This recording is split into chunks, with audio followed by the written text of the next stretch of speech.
Hey everybody, Alex Kozora, SteelersDepot.com, back to do another analysis of this crazy week. You go from a Sunday game to a Thursday game, such a short turnaround.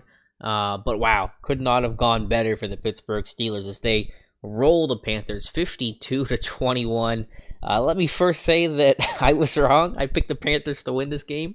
Clearly didn't happen. It felt scary after the first series when you saw Carolina really just at will move down the field. But from there, it was all Pittsburgh, a great response. And I think you can circle a couple of key areas for why this result ended up the way that it did. And it's really nothing new or anything shocking, but it's just stuff that has to happen on a weekly basis for any team to win, and has been the key to Pittsburgh's success during this now 5-game winning streak. Third down, despite the 2 punts at the end of the game, we had backups in. I mean, basically, your backups played the entire fourth quarter. The Steelers were still 8 of 11 on third down, so they were, 8 of 9 probably until the backups came in. If I have to go look at that number to give the exact figure at it, but that's probably right. The red zone offense continues to not just play well, but thrive, and I'm now 99% sure by the end of the weekend, the Steelers will have the best red zone offense in football after going 4 for 4 today. They were in second place behind Cincinnati coming into this weekend, like a percentage point behind. Pretty sure a 4 for 4 performance is going to put him into first place unless the Bengals go off. So, again, being able to extend drives by winning on third down, and then being able to finish drives by winning in the red zone. Those have really been the two biggest factors and keys of success for the Steelers during this win streak on third down over the last 5 games. They're converting on third down 62% of the time. They're converting 79% of the time in the red zone. You look at those two numbers, that means your offense is putting up points, and the Steelers certainly have, and certainly did tonight with their 52, which ties a post-merger record from a 52-point performance back in '84 against the Chargers. So really just rolling on all cylinders there. The ability to get the ball in the hands of everybody. 9 different players caught a pass tonight. I think 7 different players scored a touchdown tonight. Is that what the stat was? I forget what that one was, but I mean everybody was getting involved. It wasn't just one guy. So the ability to mix the ball to everybody, guys like AB and Juju, some new faces like Jalen Samuels catching his first touchdown pass. Really just top to bottom, truly every single player getting involved and having success. But I thought third down red zone was absolutely critical, and another reason why this team has continued their win streak. Defensively, the pass rush has been great. I thought the Panthers had a decent offensive line, not a great one, but far from a terrible one, but it certainly felt like in pass protection, the Panthers' offensive line truly struggled, and you got contributions from everybody. T.J. Watt, Bud Dupree, Cam Hayward, Stephon Tuitt, and then Keith Butler did enough schematically to get some guys free and to create some matchup problems and to blow some of the protections for Carolina, to create big plays as well. So the pass rush has really come on strong. That's been impressive, and this defense has created splash plays, which we've harped on. They haven't had it. They got to get that splash. Give the Steelers offense a couple extra possessions, give them some short fields, and you get the Vince Williams pick 6. You get the Rosie Nix forced fumble on special teams, a big splash play there.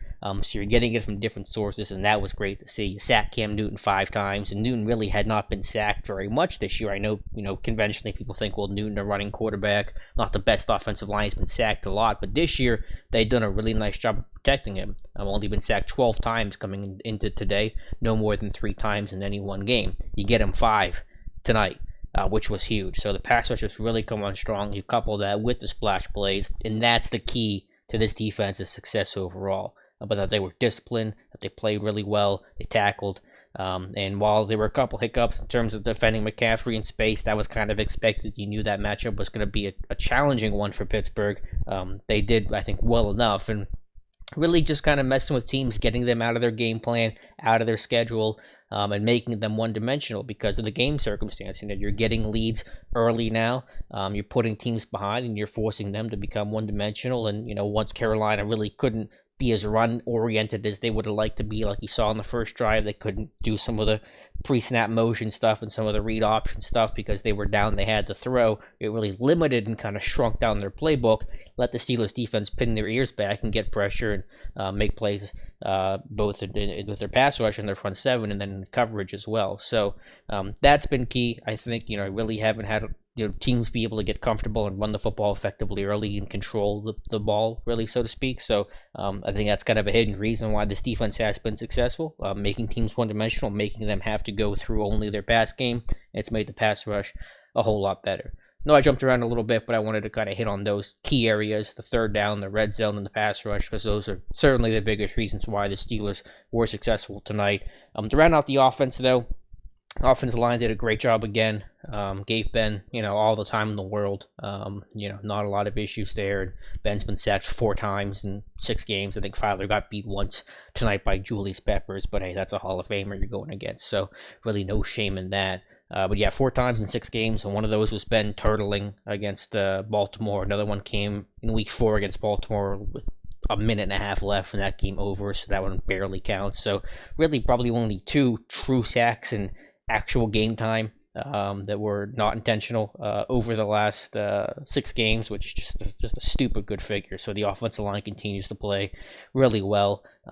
Just hitting the deep ball with Juju, hitting the deep ball with AB. You got him one-on-one with the rookie corner and Dante Jackson, a matchup you're going to take every single time. And then, just to touch on it, because it's not a story anymore, but AB speeding, dumb decision, clearly, but non-story. Didn't care about it. Not a distraction. Clearly wasn't. Just to put that to bed right there. Just something you kind of joke about now. But anyway, so yeah, James Conner, he left with a concussion or is in concussion protocol. We don't know exactly what the diagnosis is. So hopefully he's back. But the good news is you do have 10 days now to hopefully get him through protocol. You want to do it the right way, of course, and we'll see what happens there. Not even a guarantee that he suffered a concussion. I don't think that's been confirmed, just that he's going through protocol and through those steps. But yeah, Randy Fiedner schemed things up really well, was getting guys open. Schematically, I thought was excellent. And again, just to be able to finish those drives was really critical. Again, defensively, like I said before, tackled well, were disciplined, created splash, created pressure, rushing coverage, were complementing each other pretty well.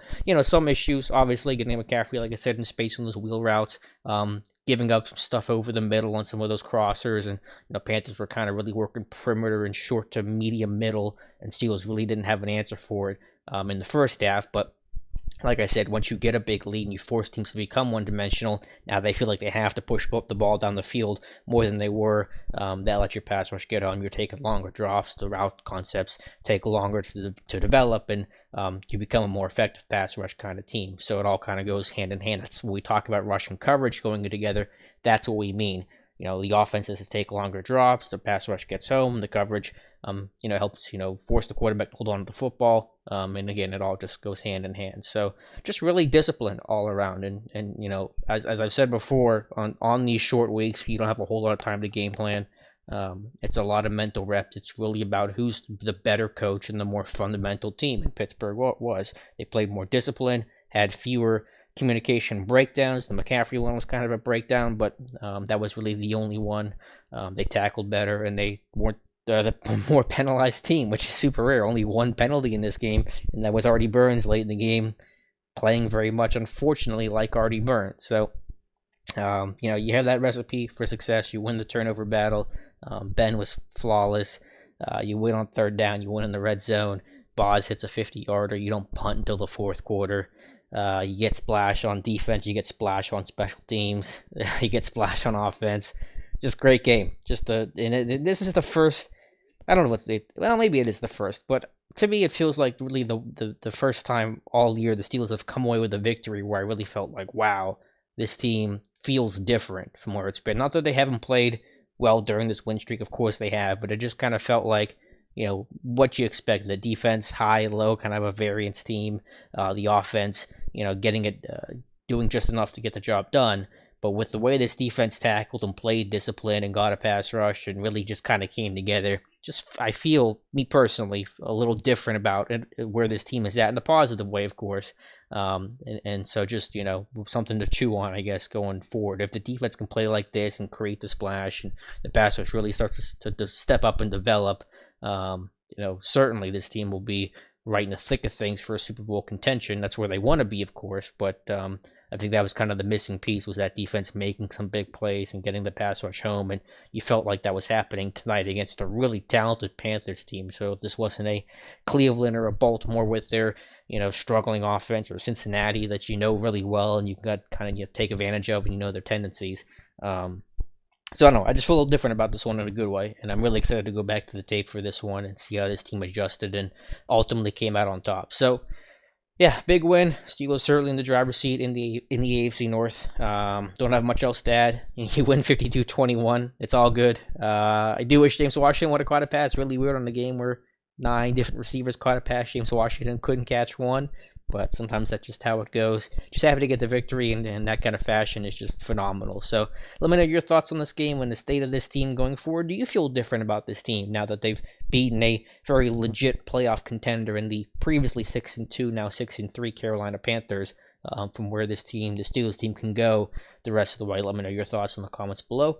Whether you're listening to us on YouTube, Steelers Depot, or following me on Twitter at Alex_Kozora. Thank you guys so much for listening. We'll talk to you soon.